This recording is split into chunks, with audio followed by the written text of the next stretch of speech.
ਸਾਰਿਆਂ ਨੂੰ ਸਤਿ ਸ਼੍ਰੀ ਅਕਾਲ। ਮੇਰਾ ਨਾਮ ਰਾਜਬੀਰ ਕੌਰ ਹੈ। ਮੈਂ ਬਾਬਾ ਨਾਮਦੇਵ ਸਰਕਾਰੀ ਸੀਨੀਅਰ ਸੈਕੰਡਰੀ ਸਕੂਲ ਘੁਮਾਣ ਜ਼ਿਲ੍ਹਾ ਗੁਰਦਾਸਪੁਰ ਵਿਖੇ ਬਤੌਰ ਪੰਜਾਬੀ ਅਧਿਆਪਿਕਾ ਸੇਵਾ ਨਿਭਾ ਰਹੀ ਹਾਂ। ਅੱਜ ਅਸੀਂ 11ਵੀਂ ਜਮਾਤ ਦੇ 94ਵੀਂ ਪੰਜਾਬੀ ਵਿਸ਼ੇ ਦੇ ਪਾਠਕ੍ਰਮ ਵਿੱਚ ਸ਼ਾਮਿਲ ਆਧੁਨਿਕ ਪੰਜਾਬੀ ਕਾਵਿ ਝਲਕਾਂ ਅਤੇ ਇਤਿਹਾਸ ਪੁਸਤਕ ਵਿੱਚ ਦਰਜ ਪੰਜਾਬੀ ਦੀ ਇੱਕ ਮਹੱਤਵਪੂਰਨ ਕਵਿੱਤਰੀ ਅਤੇ ਵਾਰਤਕਾਰ ਅੰਮ੍ਰਿਤਾ ਪ੍ਰੀਤਮ ਜੀ ਦੀ ਲਿਖੀ ਹੋਈ ਕਵਿਤਾ 12 ਮਾਹ ਬਾਰੇ ਗੱਲਬਾਤ ਕਰਾਂਗੇ। ਅੰਮ੍ਰਿਤਾ ਪ੍ਰੀਤਮ ਜੀ ਦਾ ਜਨਮ 31 ਅਗਸਤ 1919 ਈਸਵੀ ਨੂੰ ਗਿਆਨੀ ਕਰਤਾਰ ਸਿੰਘ ਹਿਤਕਾਰੀ ਦੇ ਘਰ ਗੁਜਰਾਂਵਾਲਾ ਪਾਕਿਸਤਾਨ ਵਿੱਚ ਹੋਇਆ। ਆਪ ਨੇ ਬਚਪਨ ਅਤੇ ਜਵਾਨੀ ਲਾਹੌਰ ਵਿੱਚ ਗੁਜ਼ਾਰੇ। 1947 ਤੱਕ ਆਪ ਲਾਹੌਰ ਰੇਡੀਓ ਲਈ ਗੀਤ, ਰੂਪਕ ਅਤੇ ਪੰਜਾਬੀ ਪੁਸਤਕ ਪੜਚੋਲ ਲਿਖਦੇ ਰਹੇ। ਦੇਸ਼ ਦੀ ਵੰਡ ਮਗਰੋਂ ਅੰਮ੍ਰਿਤਾ ਪ੍ਰੀਤਮ ਪਹਿਲਾਂ ਦੇਹਰਾਦੂਨ ਅਤੇ ਫਿਰ ਦਿੱਲੀ ਰਹੇ। ਇੱਥੇ ਹੀ ਉਹ ਆਲ ਇੰਡੀਆ ਰੇਡੀਓ ਨਵੀਂ ਦਿੱਲੀ ਵਿੱਚ ਅਨਾਉਂਸਰ ਅਤੇ ਸਕ੍ਰਿਪਟ ਰਾਈਟਰ ਲੱਗ ਗਏ।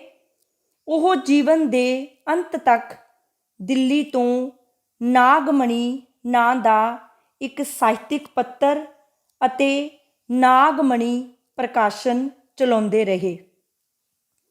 ਅੰਮ੍ਰਿਤਾ ਪ੍ਰੀਤਮ ਨੇ ਆਪਣੇ ਕਵੀ ਪਿਤਾ ਦੀ ਪ੍ਰੇਰਨਾ ਨਾਲ ਕਵਿਤਾਵਾਂ ਲਿਖਣੀਆਂ ਆਰੰਭ ਕੀਤੀਆਂ। ਧੀ ਦਾ ਦਿਲ ਵਧਾਉਣ ਲਈ ਆਪ ਦੇ ਪਿਤਾ ਜੀ ਆਪ ਦੀਆਂ ਕਵਿਤਾਵਾਂ ਮਾਸਕ ਪੱਤਰ ਰਣਜੀਤ ਨਗਾਰਾ ਵਿੱਚ ਛਾਪ ਦਿੰਦੇ ਸਨ। ਆਪ ਦੀਆਂ ਇਸ ਸਮੇਂ ਦੀਆਂ ਰਚਨਾਵਾਂ ਧਾਰਮਿਕ ਅਤੇ ਰਵਾਇਤੀ ਰੰਗਤ ਦੀਆਂ ਸਨ। ਹੌਲੀ-ਹੌਲੀ ਆਪ ਦੀ ਕਲਾ ਨੇ ਵਿਕਾਸ ਕੀਤਾ। ਜੀਵਨ ਪ੍ਰਤੀ ਆਪ ਦਾ ਦ੍ਰਿਸ਼ਟੀਕੋਣ ਵੀ ਬਦਲ ਗਿਆ। ਵਿਸ਼ਾ ਖੇਤਰ ਚੌੜਾ ਹੁੰਦਾ ਗਿਆ ਅਤੇ ਆਪ ਇੱਕ ਕਵਿੱਤਰੀ ਤੋਂ ਵੱਧ ਕੇ ਪੰਜਾਬ ਦੀ ਆਵਾਜ਼ ਬਣ ਗਏ। ਅੰਮ੍ਰਿਤਾ ਪ੍ਰੀਤਮ ਦੀ ਵਧੇਰੇ ਪ੍ਰਭਾਵਸ਼ਾਲੀ ਕਵਿਤਾ ਇਸਤਰੀ ਦੀ ਸਥਿਤੀ ਪ੍ਰਗਟਾਉਣ ਵਾਲੀ ਕਵਿਤਾ ਹੈ। ਆਪ ਨੇ ਰਵਾਇਤੀ ਕਵਿਤਾ ਦੀ ਵਲਗਣ ਚੋਂ ਨਿਕਲ ਕੇ ਨਿੱਜੀ ਪੀੜ ਅਤੇ ਲੋਕ ਪੀੜਾ ਨੂੰ ਵਿਸ਼ਾਗਤ ਕੀਤਾ ਹੈ। ਇਸਤਰੀ ਨੂੰ ਜਗਾਉਣ ਲਈ ਆਪ ਜੀ ਦੀ ਕਵਿਤਾ ਨੇ ਅਹਿਮ ਭੂਮਿਕਾ ਨਿਭਾਈ ਹੈ। ਦੇਸ਼ ਵੰਡ ਸਮੇਂ ਰਚਿਆ ਆਪ ਦਾ ਕਾਵਿ ਸੰਗ੍ਰਹਿ ਮੈਂ ਤਵਾਰੀਖ ਹਾਂ ਹਿੰਦ ਦੀ ਬਹੁਤ ਹੀ ਪ੍ਰਭਾਵਸ਼ਾਲੀ ਸਿੱਧ ਹੋਇਆ। ਪੱਥਰ ਗੀਟੇ, ਲੰਮੀਆਂ ਵਾਟਾਂ ਅਤੇ ਸਰਗੀ ਵੇਲਾ ਵਿੱਚ ਆਪ ਦਾ ਕਾਵਿ ਰਚਨਾ ਦਾ ਸਿਖਰ ਵੇਖਿਆ ਜਾ ਸਕਦਾ ਹੈ। ਇਹਨਾਂ ਵਿੱਚ ਆਪ ਨੇ ਆਪਣੇ ਨਿੱਜੀ ਭਾਵਾਂ ਨੂੰ ਲੋਕ ਭਾਵਾਂ ਨਾਲ ਪੂਰੀ ਤਰ੍ਹਾਂ ਇਕਸੁਰ ਕਰ ਦਿੱਤਾ ਹੈ। ਆਪ ਦੀਆਂ ਦੇਸ਼ ਵੰਡ ਸਮੇਂ ਲਿਖੀਆਂ ਕਵਿਤਾਵਾਂ ਵਿੱਚ ਸਰੋਦੀ ਹੂਕ ਬੜੀ ਤਿੱਖੀ ਹੈ। ਅੰਮ੍ਰਿਤਾ ਪ੍ਰੀਤਮ ਦੀਆਂ ਕੁਝ ਹੋਰ ਪ੍ਰਮੁੱਖ ਰਚਨਾਵਾਂ ਹਨ: ਕਸਤੂਰੀ ਤੇ ਨਾਗਮਣੀ, ਕਾਗਜ਼ ਤੇ ਕੈਨਵਸ, ਅਸ਼ੋਕਾ ਚੇਤੀ, 7 ਟਹਿਣੀਆਂ, 70 ਪੱਤੇ, ਸੁਨੇਹੜੇ ਆਦਿ ਆਪ ਦੀਆਂ ਕੁਝ ਪ੍ਰਮੁੱਖ ਰਚਨਾਵਾਂ ਹਨ। ਅੰਮ੍ਰਿਤਾ ਪ੍ਰੀਤਮ ਨੇ ਨਾਵਲ ਅਤੇ ਕਹਾਣੀਆਂ ਵੀ ਲਿਖੀਆਂ ਹਨ। ਇਹਨਾਂ ਦੇ ਵਿਸ਼ੇ ਕਵਿਤਾਵਾਂ ਵਾਲੇ ਹੀ ਹਨ। ਡਾਕਟਰ ਦੇਵ, ਪਿੰਜਰ ਅਤੇ ਆਲ੍ਹਣਾ ਆਪ ਦੇ ਪ੍ਰਸਿੱਧ ਨਾਵਲ ਹਨ। ਇਸ ਕਰਕੇ ਪੰਜਾਬੀ ਸਾਹਿਤ ਨੂੰ ਆਪ ਦੀ ਦੇਣ ਮਹੱਤਵਪੂਰਨ ਹੈ। ਅੰਮ੍ਰਿਤਾ ਪ੍ਰੀਤਮ ਨੂੰ ਆਪਣੀ ਸਾਹਿਤ ਰਚਨਾ ਕਰਕੇ ਬਹੁਤ ਸਾਰੇ ਮਾਣ ਸਨਮਾਨ ਪ੍ਰਾਪਤ ਹੋਏ ਹਨ, ਜਿਨ੍ਹਾਂ ਵਿੱਚ ਭਾਰਤੀ ਸਾਹਿਤ ਅਕਾਦਮੀ ਪੁਰਸਕਾਰ, ਪਦਮ ਸ਼੍ਰੀ, ਗਿਆਨ ਪੀਠ ਅਵਾਰਡ ਅਤੇ ਡੀ.ਲਿਟ ਦੀਆਂ ਆਨਰੇਰੀ ਡਿਗਰੀਆਂ ਸ਼ਾਮਿਲ ਹਨ। ਸਮੁੱਚੇ ਤੌਰ 'ਤੇ ਅੰਮ੍ਰਿਤਾ ਪ੍ਰੀਤਮ ਨੂੰ ਇਸਤਰੀ ਦੀ ਆਵਾਜ਼ ਕਿਹਾ ਜਾਂਦਾ ਹੈ।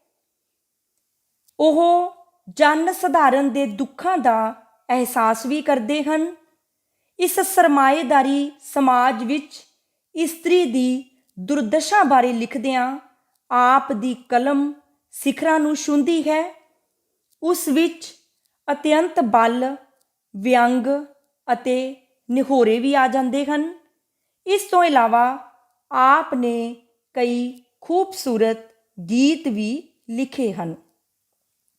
ਅੰਤ 31 ਅਕਤੂਬਰ 2005 ਨੂੰ ਲੰਮੀ ਬਿਮਾਰੀ ਪਿੱਛੋਂ ਦਿੱਲੀ ਵਿਖੇ ਅੰਮ੍ਰਿਤਾ ਪ੍ਰੀਤਮ ਅਕਾਲ ਚਲਾਣਾ ਕਰ ਗਏ।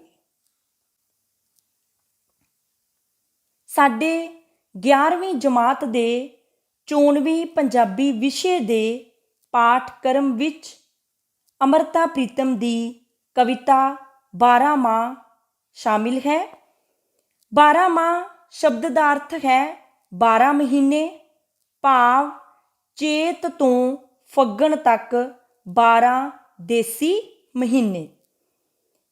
ਇਸ ਕਵਿਤਾ ਵਿੱਚ ਕਵਿੱਤਰੀ ਨੇ ਹਰਕਤ ਵਿੱਚ ਆ ਚੁੱਕੀ ਮਜ਼ਦੂਰ ਕਿਸਾਨ ਜਮਾਤ ਅਤੇ ਢਹਿ ਢੇਰੀ ਹੋ ਰਹੇ ਜਾਗੀਰਦਾਰੀ ਸਰਮਾਏਦਾਰੀ ਪ੍ਰਬੰਧ ਦਾ ਜ਼ਿਕਰ ਕੀਤਾ ਹੈ। ਕਵਿੱਤਰੀ ਨੇ ਸਾਮਰਾਜ ਦੇ ਸਰਮਾਏਦਾਰੀ ਦੀ ਲੁੱਟ ਵਿਰੁੱਧ ਮਜ਼ਦੂਰਾਂ ਦੇ ਉੱਠੇ ਹੋਏ ਇਨਕਲਾਬ ਦਾ ਤਰਾਨਾ ਗਾਇਆ ਹੈ। ਅੰਮ੍ਰਿਤਾ ਪ੍ਰੀਤਮ ਜੀ ਲਿਖਦੇ ਹਨ, ਕਿੱਕਰਾਂ ਵੇ ਕੰਡਿਆਲਿਆ ਉੱਤੋਂ ਚੜ੍ਹਿਆ ਚੇਤ, ਜਾਗ ਪਈਆਂ ਅੱਜ ਪੈਲੀਆਂ, ਜਾਗ ਪਏ ਅੱਜ ਖੇਤ।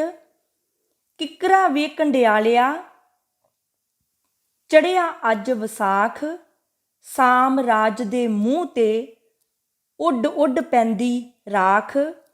ਕਿੱਕਰਾਂ ਵੇ ਕੰਡਿਆਲਿਆ ਉੱਤੋਂ ਚੜ੍ਹਿਆ ਜੇਠ, ਉਸਲ ਵੱਟੇ ਭੰਨਦੀ ਧਰਤੀ ਤੇਰੇ ਹੇਠ।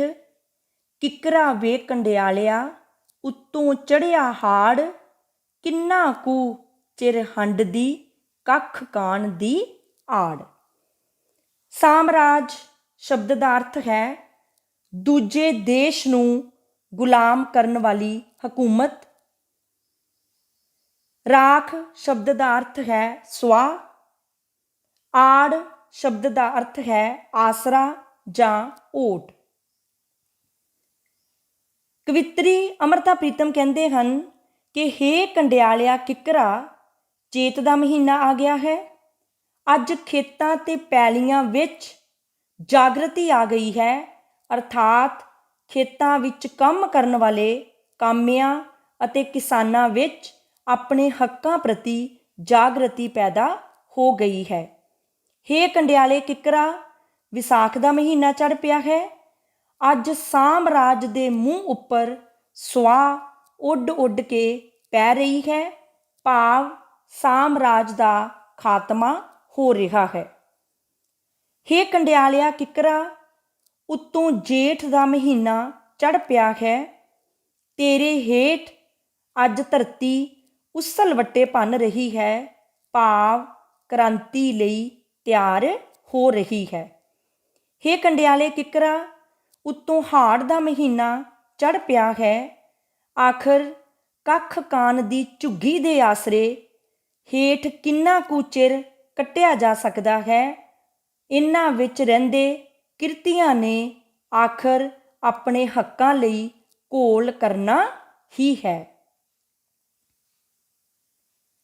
ਕਿੱਕਰਾਂ ਵੇ ਕੰਡਿਆਲਿਆ ਅੱਗੋਂ ਚੜ੍ਹਿਆ ਸੌਣ, ਦਾ ਵਾਨਲ ਹੈ ਸਮੇਂ ਦੀ ਰੋਕ ਸਕੇ ਅੱਜ ਕੌਣ। ਕਿੱਕਰਾਂ ਵੇ ਕੰਡਿਆਲਿਆ ਭਾਦੋਂ ਹੈ ਇਸ ਵੇਰ, ਵੇਲਣ ਵਿੱਚ ਨਪੀੜੀਆਂ ਛਿੱਲਾਂ ਉੱਗੀਆਂ ਫੇਰ। ਕਿੱਕਰਾਂ ਵੇ ਕੰਡਿਆਲਿਆ ਅੱਸੂ ਚੜ੍ਹਿਆ ਅੱਜ, ਅੱਜ ਨਾ ਲਾਰੇ ਲੱਗਦੇ ਅੱਜ ਨਾ ਪੈਂਦੇ ਭੱਜ। ਕਿੱਕਰਾਂ ਵੇ ਕੰਡਿਆਲਿਆ ਕੱਤਕ ਬਦਲੇ ਤੋਰ, ਨਵੇਂ ਜੁੱਗਾਂ ਦੇ ਬੁੱਤ ਵਿੱਚ ਨਵੇਂ ਲਹੂ ਦਾ ਦੌਰ।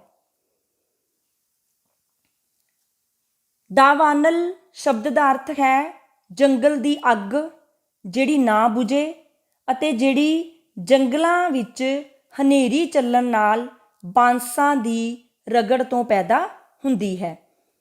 ਪਰ ਕਵਿਤਾ ਵਿੱਚ ਇਸ ਸ਼ਬਦ ਦਾ ਅਰਥ ਹੈ ਮਨੁੱਖ ਦਾ ਵਹਿਸ਼ੀਪੁਣਾ। ਤੋਰ ਸ਼ਬਦ ਦਾ ਅਰਥ ਹੈ ਤਰੀਕੇ।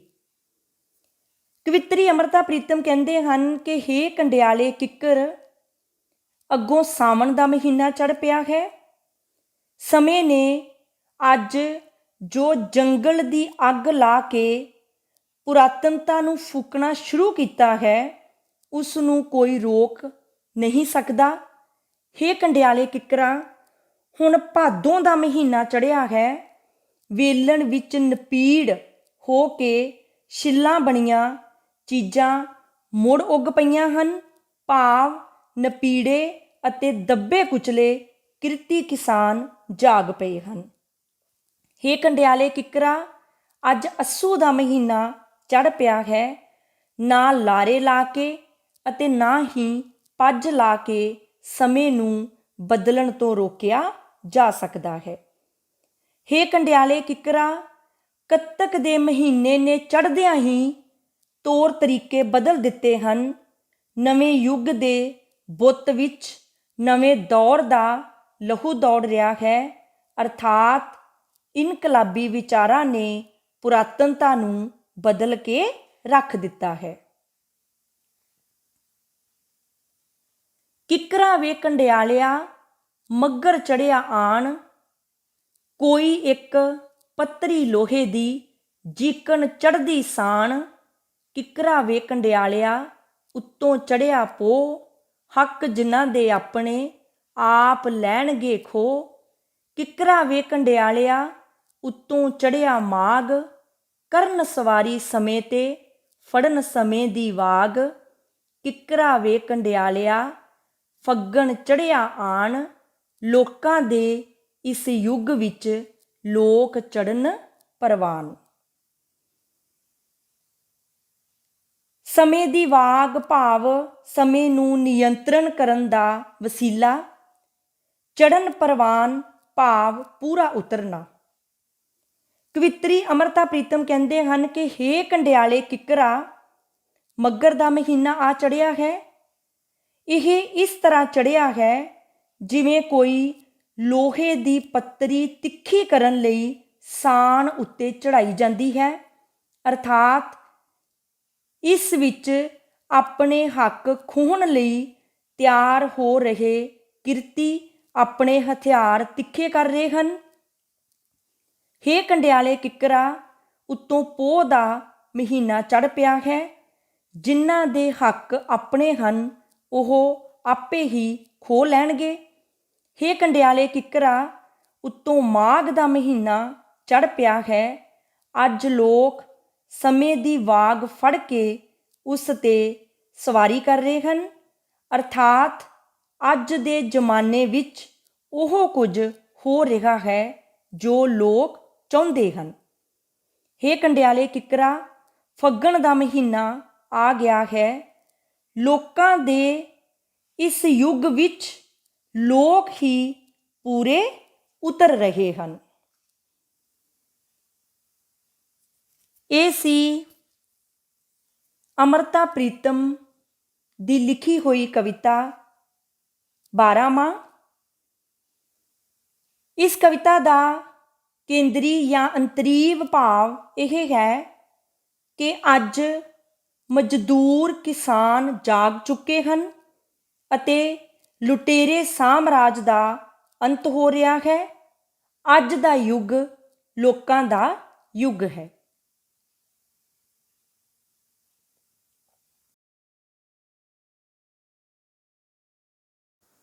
ਹੁਣ ਅਸੀਂ ਅੰਮ੍ਰਿਤਾ ਪ੍ਰੀਤਮ ਜੀ ਦੀ ਲਿਖੀ ਹੋਈ ਕਵਿਤਾ 12 ਮਾਹ ਦੇ ਵਿੱਚੋਂ ਕੁਝ ਅਭਿਆਸੀ ਪ੍ਰਸ਼ਨ ਅਤੇ ਉਹਨਾਂ ਪ੍ਰਸ਼ਨਾਂ ਦੇ ਉੱਤਰ ਦੇਖਾਂਗੇ। ਪਹਿਲਾ ਪ੍ਰਸ਼ਨ ਹੈ, 12 ਮਾਹ ਕਵਿਤਾ ਕਿਸ ਦੀ ਰਚਨਾ ਹੈ? ਇਸ ਪ੍ਰਸ਼ਨ ਦਾ ਉੱਤਰ ਹੈ ਬਾਰਾਂਮਾਹ ਕਵਿਤਾ ਅੰਮ੍ਰਿਤਾ ਪ੍ਰੀਤਮ ਦੀ ਰਚਨਾ ਹੈ। ਦੂਸਰਾ ਪ੍ਰਸ਼ਨ ਹੈ, ਬਾਰਾਂਮਾਹ ਕਵਿਤਾ ਵਿੱਚ ਕਿੰਨੇ ਦੇਸੀ ਮਹੀਨਿਆਂ ਨੂੰ ਆਧਾਰ ਬਣਾਇਆ ਗਿਆ ਹੈ? ਇਸ ਪ੍ਰਸ਼ਨ ਦਾ ਉੱਤਰ ਹੈ, ਬਾਰਾਂਮਾਹ ਕਵਿਤਾ ਵਿੱਚ 12 ਦੇਸੀ ਮਹੀਨਿਆਂ ਨੂੰ ਆਧਾਰ ਬਣਾਇਆ ਗਿਆ ਹੈ। ਅਗਲਾ ਪ੍ਰਸ਼ਨ ਹੈ, ਬਾਰਾਂਮਾਹ ਤੋਂ ਕੀ ਭਾਵ ਹੈ? ਇਸ ਪ੍ਰਸ਼ਨ ਦਾ ਉੱਤਰ ਹੈ, ਬਾਰਾਂਮਾਹ ਦਾ ਅਰਥ ਹੈ 12 ਦੇਸੀ ਮਹੀਨਿਆਂ ਦੇ ਆਧਾਰ 'ਤੇ ਲਿਖੀ ਗਈ ਕਵਿਤਾ। ਅਗਲਾ ਪ੍ਰਸ਼ਨ ਹੈ, ਬਾਰਾਂਮਾਹ ਕਵਿਤਾ ਕਿਸ ਨੂੰ ਸੰਬੋਧਿਤ ਹੈ? ਇਸ ਪ੍ਰਸ਼ਨ ਦਾ ਉੱਤਰ ਹੈ, ਬਾਰਾਂਮਾਹ ਕਵਿਤਾ ਕੰਡਿਆਲੇ ਕਿੱਕਰ ਨੂੰ ਸੰਬੋਧਿਤ ਹੈ। ਅਗਲਾ ਪ੍ਰਸ਼ਨ ਹੈ, ਬਾਰਾਂਮਾਹ ਕਵਿਤਾ ਵਿਚਲੇ ਭਾਵ ਕਿਹੋ ਜਿਹੇ ਹਨ? ਇਸ ਪ੍ਰਸ਼ਨ ਦਾ ਉੱਤਰ ਹੈ, ਬਾਰਾਂਮਾਹ ਕਵਿਤਾ ਵਿਚਲੇ ਭਾਵ ਪ੍ਰਗਤੀਵਾਦੀ ਹਨ। ਅਗਲਾ ਪ੍ਰਸ਼ਨ ਹੈ, ਬਾਰਾਂਮਾਹ ਕਵਿਤਾ ਵਿੱਚ ਚੇਤ ਚੜ੍ਹਨ 'ਤੇ ਕੀ ਵਾਪਰਦਾ ਹੈ? ਇਸ ਪ੍ਰਸ਼ਨ ਦਾ ਉੱਤਰ ਹੈ, ਬਾਰਾਂਮਾਹ ਕਵਿਤਾ ਵਿੱਚ ਚੇਤ ਚੜ੍ਹਨ 'ਤੇ ਕਿਸਾਨਾਂ ਵਿੱਚ ਜਾਗਰਤੀ ਆ ਜਾਂਦੀ ਹੈ। ਅਗਲਾ ਪ੍ਰਸ਼ਨ ਹੈ, 12 ਦੇਸੀ ਮਹੀਨਿਆਂ ਦੇ ਨਾਂ ਤਰਤੀਬਵਾਰ ਲਿਖੋ। ਸਾਨੂੰ ਪਤਾ ਹੈ ਕਿ ਸਾਡੇ 12 ਅੰਗਰੇਜ਼ੀ ਮਹੀਨੇ ਹਨ, ਉਸੇ ਤਰ੍ਹਾਂ ਸਾਡੇ 12 ਦੇਸੀ ਮਹੀਨੇ ਹਨ। ਇਹ ਦੇਸੀ ਮਹੀਨੇ ਚੇਤ ਦੇ ਮਹੀਨੇ ਤੋਂ ਲੈ ਕੇ ਫੱਗਣ ਦੇ ਮਹੀਨੇ ਤੱਕ ਸਾਡੇ 12 ਦੇਸੀ ਮਹੀਨੇ ਹਨ। ਇਹਨਾਂ 12 ਦੇਸੀ ਮਹੀਨਿਆਂ ਦੇ ਤਰਤੀਬਵਾਰ ਨਾਂ ਇਸ ਤਰ੍ਹਾਂ ਹਨ: ਚੇਤ, ਵਿਸਾਖ, ਜੇਠ, ਹਾੜ, ਸਾਉਣ, ਭਾਦੋਂ, ਅੱਸੂ, ਕੱਤਕ, ਮੱਘਰ, ਪੋਹ, ਮਾਘ ਅਤੇ ਅਖੀਰਲਾ ਦੇਸੀ ਮਹੀਨਾ ਹੈ ਫੱਗਣ। ਅਗਲਾ ਪ੍ਰਸ਼ਨ ਹੈ, ਬਾਰਾਂਮਾਹ ਕਵਿਤਾ ਵਿੱਚ ਵੇਲਣ ਵਿੱਚ ਨਪੀੜੀਆਂ ਛਿੱਲਾਂ ਕਿਹਨਾਂ ਨੂੰ ਕਿਹਾ ਗਿਆ ਹੈ? ਇਸ ਪ੍ਰਸ਼ਨ ਦਾ ਉੱਤਰ ਹੈ, ਬਾਰਾਂਮਾਹ ਕਵਿਤਾ ਵਿੱਚ ਵੇਲਣ ਵਿੱਚ ਨਪੀੜੀਆਂ ਛਿੱਲਾਂ ਮਜ਼ਦੂਰ ਕਿਸਾਨਾਂ ਨੂੰ ਕਿਹਾ ਗਿਆ ਹੈ। ਅਗਲਾ ਪ੍ਰਸ਼ਨ ਹੈ, ਬਾਰਾਂਮਾਹ ਕਵਿਤਾ ਵਿੱਚ ਵਿਸਾਖ ਚੜ੍ਹਨ 'ਤੇ ਕੀ ਹੁੰਦਾ ਹੈ? ਇਸ ਪ੍ਰਸ਼ਨ ਦਾ ਉੱਤਰ ਹੈ, ਸਾਮਰਾਜ ਦੀ ਦੁਰਗਤ। ਅਗਲਾ ਪ੍ਰਸ਼ਨ ਹੈ, ਬਾਰਾਂਮਾਹ ਕਵਿਤਾ ਵਿੱਚ ਕਿਹਨਾਂ ਦੁਆਰਾ ਆਪਣੇ ਹੱਕ ਖੋਹਣ ਦੀ ਗੱਲ ਕਹੀ ਗਈ ਹੈ? ਇਸ ਪ੍ਰਸ਼ਨ ਦਾ ਉੱਤਰ ਹੈ, ਬਾਰਾਂਮਾਹ ਕਵਿਤਾ ਵਿੱਚ ਹੱਕਾਂ ਵਾਲਿਆਂ ਦੁਆਰਾ ਆਪਣੇ ਹੱਕ ਖੋਹਣ ਦੀ ਗੱਲ ਕਹੀ ਗਈ ਹੈ। ਅਗਲਾ ਪ੍ਰਸ਼ਨ ਹੈ, ਬਾਰਾਂਮਾਹ ਕਵਿਤਾ ਵਿੱਚ ਲੋਕਾਂ ਦੇ ਯੁੱਗ ਵਿੱਚ ਕਿਹਨਾਂ ਦੇ ਪ੍ਰਵਾਨ ਚੜ੍ਹਨ ਦੀ ਗੱਲ ਕਹੀ ਗਈ ਹੈ? ਇਸ ਪ੍ਰਸ਼ਨ ਦਾ ਉੱਤਰ ਹੈ, ਬਾਰਾਂਮਾਹ ਕਵਿਤਾ ਵਿੱਚ ਲੋਕਾਂ ਦੇ ਯੁੱਗ ਵਿੱਚ ਆਮ ਲੋਕਾਂ ਦੇ ਪ੍ਰਵਾਨ ਚੜ੍ਹਨ ਦੀ ਗੱਲ ਕਹੀ ਗਈ ਹੈ। ਅਗਲਾ ਪ੍ਰਸ਼ਨ ਹੈ, ਹੱਕ ਜਿਨ੍ਹਾਂ ਦੇ ਆਪਣੇ ਆਪ ਲੈਣਗੇ ਖੋਹ ਕਾਵਿ ਸਤਰ ਦਾ ਸੰਬੰਧ ਕਿਹੜੇ ਦੇਸੀ ਮਹੀਨੇ ਨਾਲ ਹੈ? ਇਸ ਪ੍ਰਸ਼ਨ ਦਾ ਉੱਤਰ ਹੈ, ਹੱਕ ਜਿਨ੍ਹਾਂ ਦੇ ਆਪਣੇ ਆਪ ਲੈਣਗੇ ਖੋਹ ਕਾਵਿ ਸਤਰ ਦਾ ਸੰਬੰਧ ਦੇਸੀ ਮਹੀਨੇ ਪੋਹ ਨਾਲ ਹੈ। ਅਗਲਾ ਪ੍ਰਸ਼ਨ ਹੈ, ਬਾਰਾਂਮਾਹ ਕਵਿਤਾ ਅਨੁਸਾਰ ਮੱਘਰ ਦਾ ਮਹੀਨਾ ਕਿਵੇਂ ਚੜ੍ਹਿਆ ਹੈ? ਇਸ ਪ੍ਰਸ਼ਨ ਦਾ ਉੱਤਰ ਹੈ, ਬਾਰਾਂਮਾਹ ਕਵਿਤਾ ਅਨੁਸਾਰ ਮੱਘਰ ਦਾ ਮਹੀਨਾ ਇਸ ਤਰ੍ਹਾਂ ਚੜ੍ਹਿਆ ਹੈ ਜਿਵੇਂ ਕੋਈ ਲੋਹੇ ਦੀ ਪੱਤਰੀ ਤਿੱਖੀ ਕਰਨ ਲਈ ਸਾਣ ਉੱਤੇ ਚੜ੍ਹਾਈ ਜਾਂਦੀ ਹੈ, ਅਰਥਾਤ ਇਸ ਵਿੱਚ ਆਪਣੇ ਹੱਕ ਖੋਹਣ ਲਈ ਤਿਆਰ ਹੋ ਰਹੇ ਕਿਰਤੀ ਆਪਣੇ ਹਥਿਆਰ ਤਿੱਖੇ ਕਰ ਰਹੇ ਹਨ। ਅਗਲਾ ਪ੍ਰਸ਼ਨ ਹੈ, ਬਾਰਾਂਮਾਹ ਕਵਿਤਾ ਅਨੁਸਾਰ ਕਿਹੜੇ ਮਹੀਨੇ ਨੇ ਚੜ੍ਹਦਿਆਂ ਹੀ ਤੌਰ ਤਰੀਕੇ ਬਦਲ ਦਿੱਤੇ ਹਨ? ਇਸ ਪ੍ਰਸ਼ਨ ਦਾ ਉੱਤਰ ਹੈ, ਬਾਰਾਂਮਾਹ ਕਵਿਤਾ ਅਨੁਸਾਰ ਕੱਤਕ ਦੇ ਮਹੀਨੇ ਨੇ ਚੜ੍ਹਦਿਆਂ ਹੀ ਤੌਰ ਤਰੀਕੇ ਬਦਲ ਦਿੱਤੇ ਹਨ। ਅਗਲਾ ਪ੍ਰਸ਼ਨ ਹੈ, ਕਿਹੜੇ ਮਹੀਨੇ ਵਿੱਚ ਧਰਤੀ ਉਸਲ ਵੱਟੇ ਭੰਨ ਰਹੀ ਹੈ, ਭਾਵ ਕ੍ਰਾਂਤੀ ਲਈ ਤਿਆਰ ਹੋ ਰਹੀ ਹੈ? ਇਸ ਪ੍ਰਸ਼ਨ ਦਾ ਉੱਤਰ ਹੈ ਜੇਠ ਦੇ ਮਹੀਨੇ ਵਿੱਚ ਧਰਤੀ ਉਸਲ ਵੱਟੇ ਭੰਨ ਰਹੀ ਹੈ, ਭਾਵ ਕ੍ਰਾਂਤੀ ਲਈ ਤਿਆਰ ਹੋ ਰਹੀ ਹੈ। ਅਗਲਾ ਪ੍ਰਸ਼ਨ ਹੈ, 12ਵਾਂ ਕਵਿਤਾ ਦਾ ਕੇਂਦਰੀ ਭਾਵ ਲਿਖੋ। ਇਸ ਪ੍ਰਸ਼ਨ ਦਾ ਉੱਤਰ ਹੈ 12ਵਾਂ ਕਵਿਤਾ ਦਾ ਕੇਂਦਰੀ ਭਾਵ ਇਹ ਹੈ ਕਿ ਅੱਜ ਮਜ਼ਦੂਰ ਕਿਸਾਨ ਜਾਗ ਚੁੱਕੇ ਹਨ ਤੇ ਲੁਟੇਰੇ ਸਾਮਰਾਜ ਦਾ ਅੰਤ ਹੋ ਰਿਹਾ ਹੈ। ਅੱਜ ਲੋਕਾਂ ਦਾ ਯੁੱਗ ਹੈ। ਅਗਲਾ ਪ੍ਰਸ਼ਨ ਹੈ, ਕਿੰਨਾ ਕੁ ਚਿਰ ਹੰਢਦੀ ਕੱਖ ਕਾਣ ਦੀ ਆੜ ਇਹ ਕਾਵ ਸਤਰ ਕਿਹੜੇ ਮਹੀਨੇ ਵਿੱਚੋਂ ਲਈ ਗਈ ਹੈ? ਇਸ ਪ੍ਰਸ਼ਨ ਦਾ ਉੱਤਰ ਹੈ, ਕਿੰਨਾ ਕੁ ਚਿਰ ਹੰਢਦੀ ਕੱਖ ਕਾਣ ਦੀ ਆੜ ਇਹ ਕਾਵ ਸਤਰ ਹਾੜ ਦੇ ਮਹੀਨੇ ਵਿੱਚੋਂ ਲਈ ਗਈ ਹੈ। ਅਗਲਾ ਪ੍ਰਸ਼ਨ ਹੈ, ਕਿੱਕਰਾਂ ਵੇ ਕੰਡਿਆਲਿਆ ਉੱਤੋਂ ਚੜਿਆ ਮਾਘ, ਕਰਨ ਸਵਾਰੀ ਸਮੇਂ ਤੇ ਫੜਨ ਸਮੇਂ ਦੀ ਵਾਗ। ਕਾਵ ਟੋਟੇ ਦੇ ਕੀ ਅਰਥ ਹਨ? ਇਸ ਪ੍ਰਸ਼ਨ ਦਾ ਉੱਤਰ ਹੈ, ਕਿੱਕਰਾਂ ਵੇ ਕੰਡਿਆਲਿਆ ਉੱਤੋਂ ਚੜਿਆ ਮਾਘ, ਕਰਨ ਸਵਾਰੀ ਸਮੇਂ ਤੇ ਫੜਨ ਸਮੇਂ ਦੀ ਵਾਗ। ਕਾਵ ਟੋਟੇ ਦੇ ਅਰਥ ਇਸ ਤਰ੍ਹਾਂ ਹਨ ਕਿ ਹੇ ਕੰਡਿਆਲੇ ਕਿੱਕਰਾ, ਉੱਤੋਂ ਮਾਘ ਦਾ ਮਹੀਨਾ ਚੜ੍ਹ ਪਿਆ ਹੈ। ਅੱਜ ਲੋਕ ਸਮੇਂ ਦੀ ਵਾਗ ਫੜ ਕੇ ਉਸ 'ਤੇ ਸਵਾਰੀ ਕਰ ਰਹੇ ਹਨ, ਅਰਥਾਤ ਅੱਜ ਦੇ ਜ਼ਮਾਨੇ ਵਿੱਚ ਉਹ ਕੁਝ ਹੋ ਰਿਹਾ ਹੈ ਜੋ ਲੋਕ ਚਾਹੁੰਦੇ ਹਨ।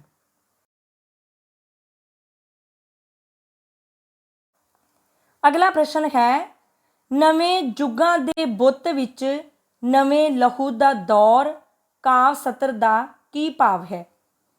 ਇਸ ਪ੍ਰਸ਼ਨ ਦਾ ਉੱਤਰ ਹੈ, ਨਵੇਂ ਯੁੱਗਾਂ ਦੇ ਬੁੱਤ ਵਿੱਚ ਨਵੇਂ ਲਹੂ ਦਾ ਦੌਰ ਕਾਵ ਸਤਰ ਦਾ ਭਾਵ ਇਹ ਹੈ ਕਿ ਨਵੇਂ ਯੁੱਗ ਦੇ ਬੁੱਤ ਵਿੱਚ ਨਵੇਂ ਦੌਰ ਦਾ ਲਹੂ ਦੌੜ ਰਿਹਾ ਹੈ, ਅਰਥਾਤ ਇਨਕਲਾਬੀ ਵਿਚਾਰਾਂ ਨੇ ਪੁਰਾਤਨਤਾ ਨੂੰ ਬਦਲ ਕੇ ਰੱਖ ਦਿੱਤਾ ਹੈ।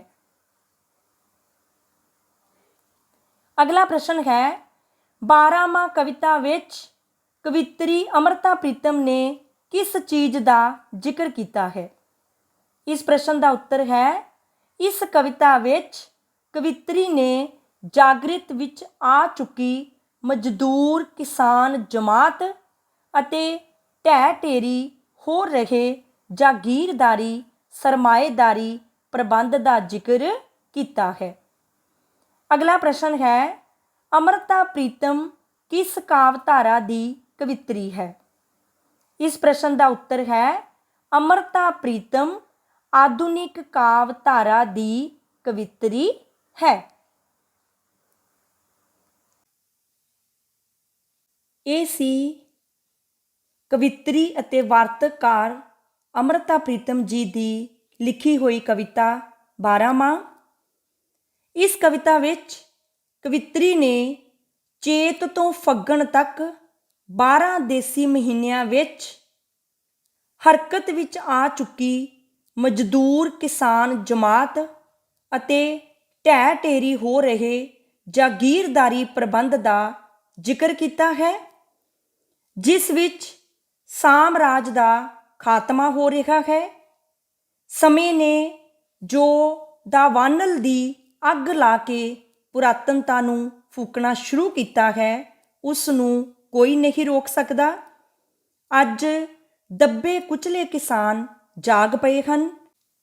ਅੱਜ ਨਾ ਲਾਰੇ ਲਾ ਕੇ ਅਤੇ ਨਾ ਹੀ ਪੱਜ ਲਾ ਕੇ ਸਮੇਂ ਨੂੰ ਬਦਲਣ ਤੋਂ ਰੋਕਿਆ ਜਾ ਸਕਦਾ ਹੈ। ਅੱਜ ਜਿਨ੍ਹਾਂ ਦੇ ਹੱਕ ਹਨ ਉਹਨਾਂ ਨੇ ਆਪੇ ਹੀ ਖੋਹ ਲੈਣੇ ਹਨ, ਕਿਉਂਕਿ ਅੱਜ ਲੋਕਾਂ ਦਾ ਯੁੱਗ ਹੈ। ਲੋਕ ਸਮੇਂ ਦੀ ਵਾਗ ਫੜ ਕੇ ਉਸ ਉੱਤੇ ਸਵਾਰੀ ਕਰ ਰਹੇ ਹਨ। ਧੰਨਵਾਦ।